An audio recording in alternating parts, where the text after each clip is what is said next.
Hey everyone, Dr. Swapn this side. How are you? I hope you are doing well. Actually मुझे किसी ने पूछा था कि मैम आप डेंटल हाइजीनिस्ट का प्रीवियस ईयर का क्वेश्चन शेयर कर सकते हैं क्या? तो आज मैं सभी के साथ शेयर करने वाली हूँ डेंटल हाइजीनिस्ट का प्रीवियस ईयर का क्वेश्चन पेपर जो कि था 26/5/2023 में। ओके, तो बिना देर किए हुए हम स्टार्ट करते हैं आज का क्वेश्चन, ताकि आप बिना देर किए हुए स्टार्ट कर सकें इस एग्जाम की प्रिपरेशन के। तो चलिए स्टार्ट करते हैं। Repeated exposure of teeth to gastric contents may result in which of the following condition: abrasion, atresion, erosion और caries। अगर आपने ध्यान से पहले वीडियो देखे होंगे तो ये क्वेश्चन पहले आ चुका है। तो मोस्टली ये जो रिपीटेड क्वेश्चन ही रहते हैं जो पहले किसी और क्वेश्चन पेपर में आए हुए रहते हैं। तो करेक्ट आंसर क्या होगा for this question is erosion। Okay, correct answer क्या होगा?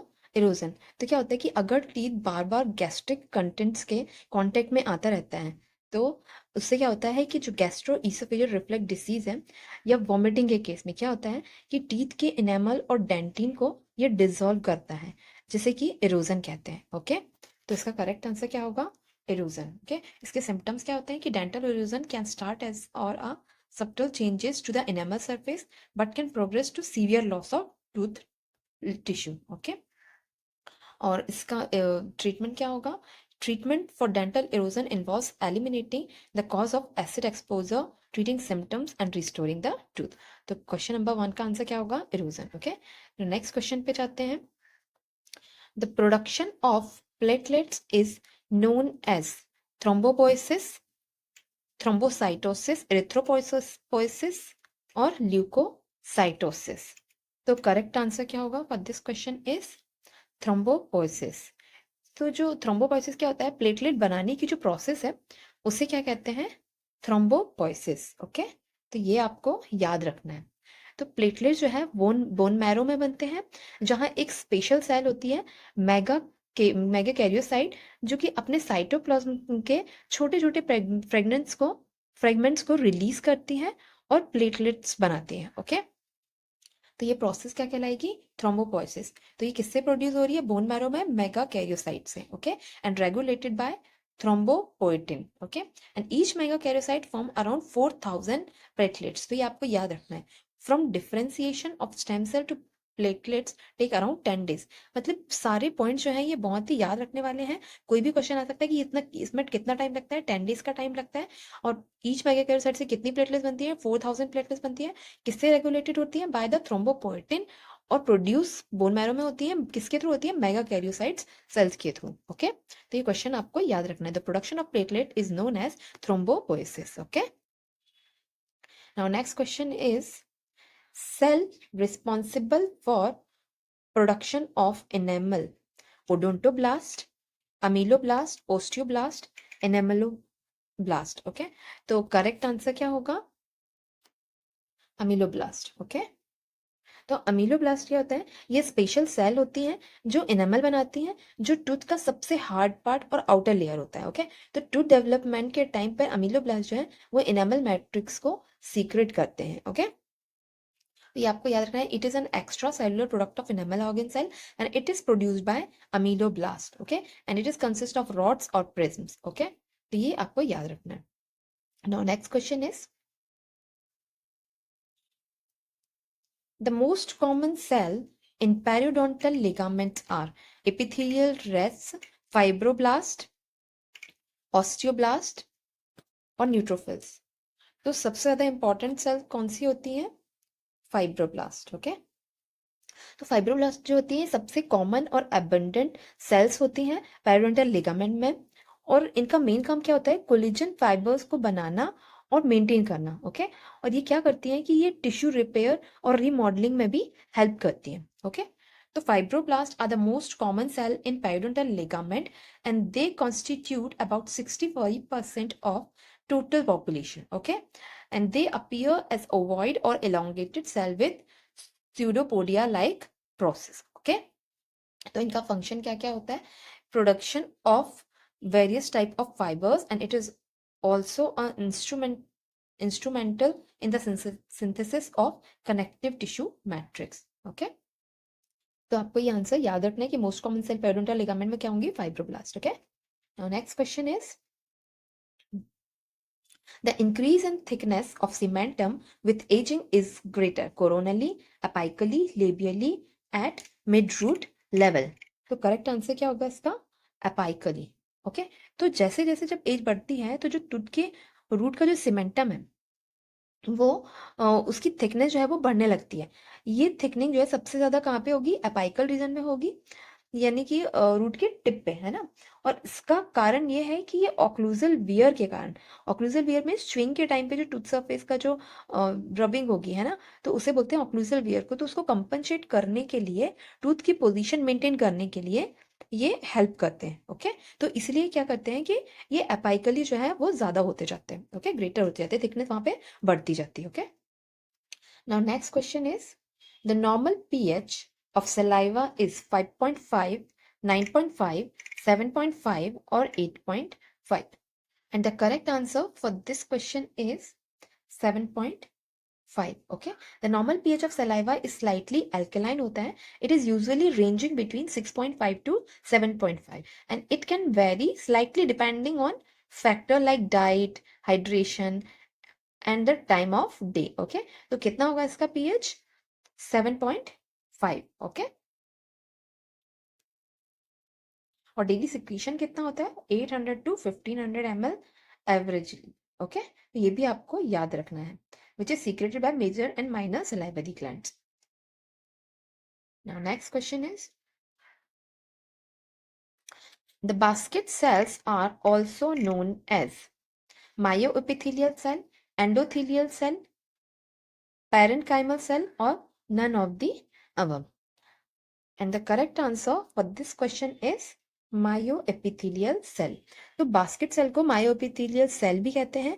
ये स्पेशल सेल होती है, ग्लैंडुलर टिश्यू में मिलती है, जिसे सलाइवरी ग्लैंड में। तो ये सेल जो है ये बेसल लमाइना और एपिथेलियल सेल के बीच में होती है और इनका काम कॉन्ट्रेक्टाइल होता है। ओके, तो मतलब ये क्या होती है? ग्लैंड टू सीक्रेशन को एसिनाई से डक्ट में पंप करने में हेल्प करती है। Okay, next question is,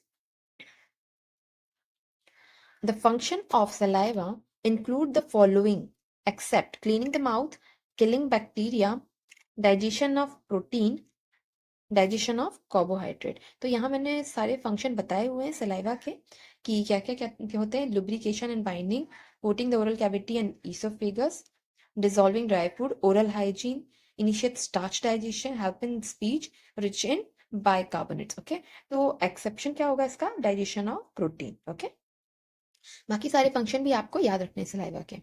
now next question is, the dental pulp is derived from dental papilla, dental sac, odontoblast, stellate reticulum, and the correct answer is tooth germ is formed by, तो किस किस से होता है? Enamel organ किससे? Enamel organ से क्या होगा? एनिमल। डेंटल पैपिला से क्या बनेगा? Pulp and dentin. Dental sac से सीमेंटम एंड पीडीएल। तो ये आपको याद रखना है। ओके, तो अभी क्या पूछा गया है? पल्प का पूछा गया है, तो पल्प किससे बनता है? डेंटल पैपिला से। Okay, now next question is, parasites are found in thymus around capillaries of pulp in gallbladder surface of mast cell. तो करेक्ट आंसर क्या होगा for this question is, parasites are found around the capillaries of the pulp.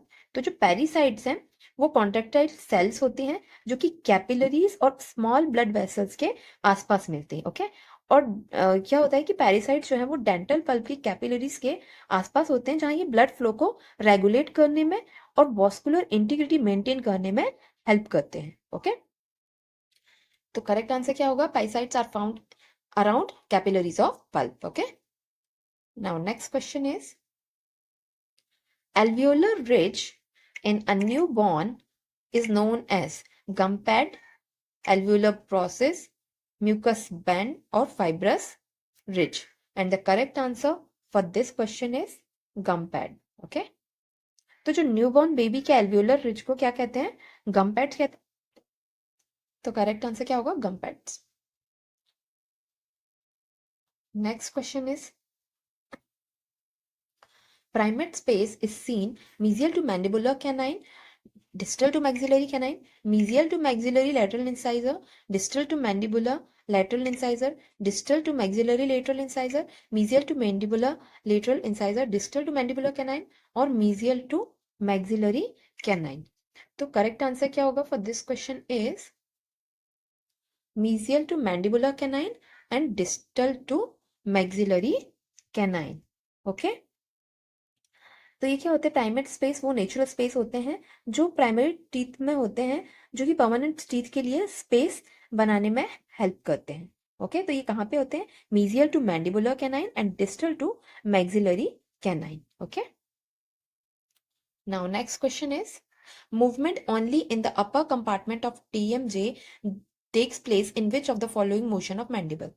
Closing fully, open widely, closing slightly or protrusion. And the correct answer for this question is protrusion. Okay, तो क्या होता है in the temporomandibular joint is divided into two compartment. Okay, upper compartment and lower compartment. तो जो अपर compartment है वो allow करता है ग्लाइडिंग मूवमेंट को. Okay and the lower compartment है वो अलाउ करता है हिंजिंग ऑन रोटेशनल मूवमेंट को. ओके तो उसमें क्या होता है कि जो प्रोट्रूजन है ये इन्वॉल्व करता है only the upper compartment of TMJ. Okay इसमें क्या होता है as the condyle of the mandible move forward and glides along the articular eminence of the temporal bone. Okay so the correct answer for this question is protrusion, क्योंकि इसमें जो protrusion में सिर्फ अपर compartment जो है टीएमजे का उसमें movement होता है. Okay now next question is morphology of crown of the tooth is determined at which of the following stage of the tooth development? Bud stage, cap stage, early bud stage और advanced bud stage. तो यहाँ पे मैंने stage of tooth development आपको show किया हुआ है,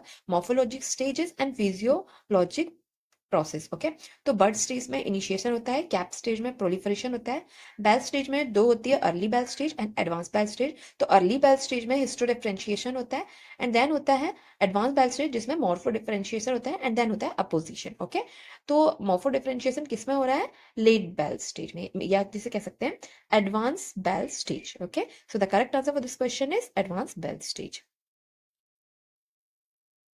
now next question is Which one of the following is not a terminal branch of facial nerve? Temporal, zygomatic, lingual, cervical. तो यहाँ पे मैंने आपको पिक्चर में निमोनिक शो किया हुआ है फेशियल नर्व का टर्मिनल. तो क्या क्या होता है? टेम्पोरल, जाइगोमैटिक, बक्कल, मैंडिबुलर और सर्वाइकल, यानी कि लिंगुअल नहीं होता है. So the correct answer for this question is lingual. Okay तो lingual is not a terminal branch of facial nerve. बाकी आपको सारी जो ब्रांचेस हैं वो आपको याद रखनी है. Okay Now next question is which one of the following is not a branch of anterior division of mandibular nerve? तो मैंडिबुलर नर्व की मैंने आपको तीनों बताया हुआ कि मेन ट्रंक क्या होता है, एंटीरियर डिवीजन में कौन सी ब्रांच होती है और पोस्टीरियर डिवीजन में क्या होता है. तो अभी पूछा गया है एंटीरियर डिवीजन का, तो उसमें कौन सी होगी? मेसेट्रिक होगी, एक्सटर्नल टेरिगॉइड होगी, डीप टेम्पोरल होगी, बक्सिनेटर होगी. ओके ऐसा होगा. लिंगुअल जो है वो किसकी डिवीजन है? Posterior division. So the correct answer for this question is lingual nerve. Okay because it is not a branch of anterior division of mandibular nerve. Okay now next question is which of the following is not a muscles of mastication?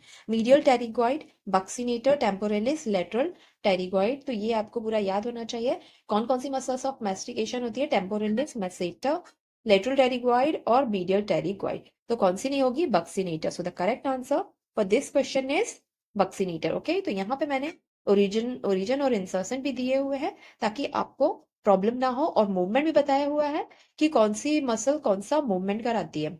Okay तो यहाँ पे आपको show किया हुआ है जो temporalis है वो कराती है प्रोट्रूजन, मैसेटर कराती है रिट्रैक्शन, लेटरल टेरिगॉइड कराती है एलिवेशन और मीडियल टेरिगॉइड कराती है डिप्रेशन. ओके तो आपको ये भी याद रखने हैं, मूवमेंट भी, ओरिजिन, इंसर्शन भी, क्योंकि ये भी क्वेश्चन में आ सकता है. Okay so the correct answer for this question is buccinator. It is not a muscle of mastication. Okay now next question is major vein draining of the face is facial vein, maxillary vein, mandibular vein और ophthalmic vein. तो major vein कौन सी होगी?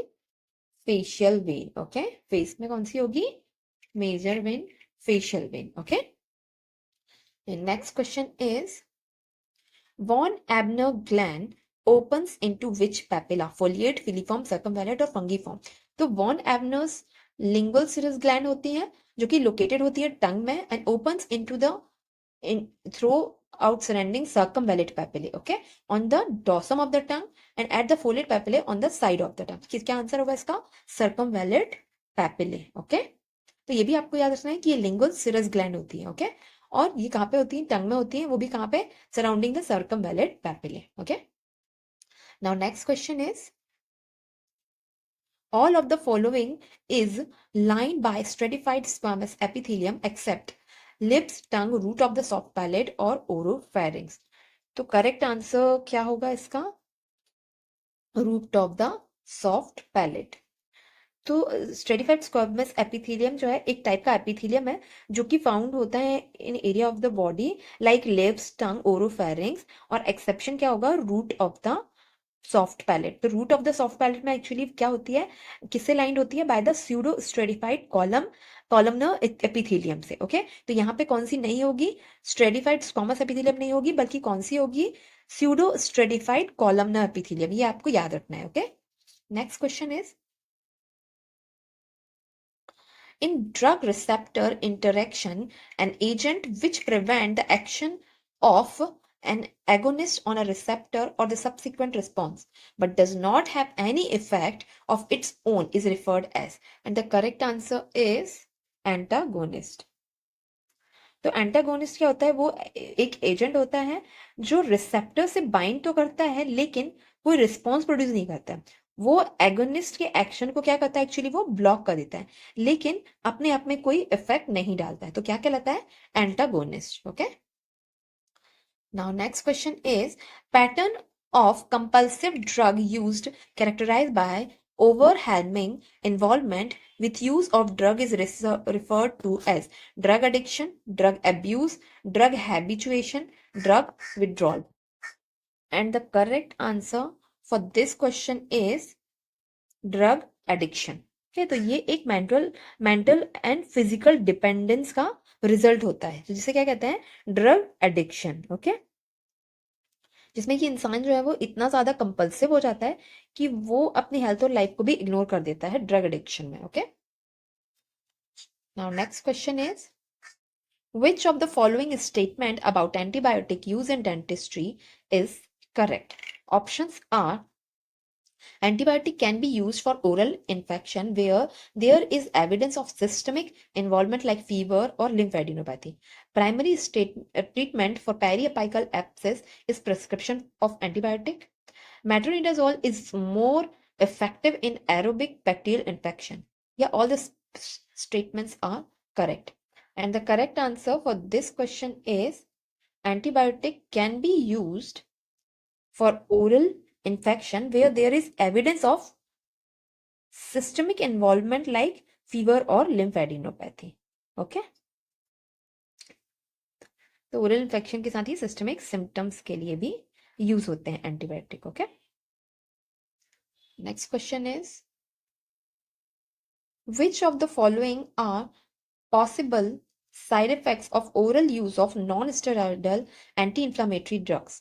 Bleeding tendency, asthma and anaphylactoid reaction, gastric irritation, or all of the above. And the correct answer for this question is all of the above.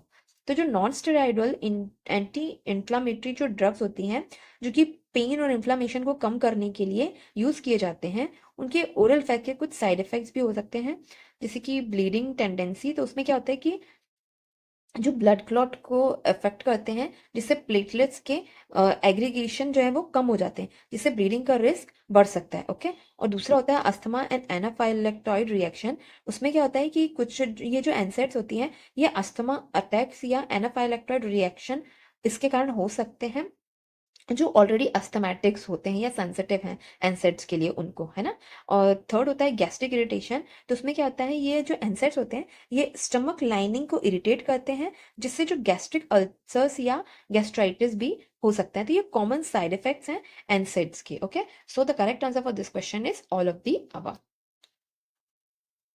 And the last question is, the technique of local anesthetic injection where the small terminal nerve endings in the area of dental treatment are flooded with local anesthetic solution is referred as nerve block, infiltration anesthesia, surface anesthesia और regional block anesthesia. तो जो technique local anaesthetic injection की जहाँ पे small nerve endings को anaesthetise किया जाता है ना, तो उसमें क्या होता है, तो उसका करेक्ट आंसर क्या होगा इसका, इन्फिल्ट्रेशन एनेस्थीसिया। तो इन्फिल्ट्रेशन एनेस्थीसिया ये वो टेक्निक है जहाँ पे लोकल एनेस्थेटिक सॉल्यूशन जो है वो इंजेक्ट किया जाता है टिश्यू में near the site of treatment. Okay, और ये जो सॉल्यूशन है वो डिफ्यूज हो जाता है स्मॉल टर्मिनल नर्व एंडिंग्स में, और ये इफेक्टिवली उनको नम कर देता है उस एरिया को where the dental procedure is to be performed. Okay, and this technique is commonly used for the procedure involving small area like single tooth extraction or filling. Okay, so the correct answer for this question is infiltration anesthesia. तो आज का video हम यही and करते हैं। अगर ये video आपको पसंद आई और आप चाहते हैं कि नेक्स्ट और भी वीडियो मैं ऐसे लेके आऊँ, तो please like and subscribe my channel and keep motivate me. Thanks for watching.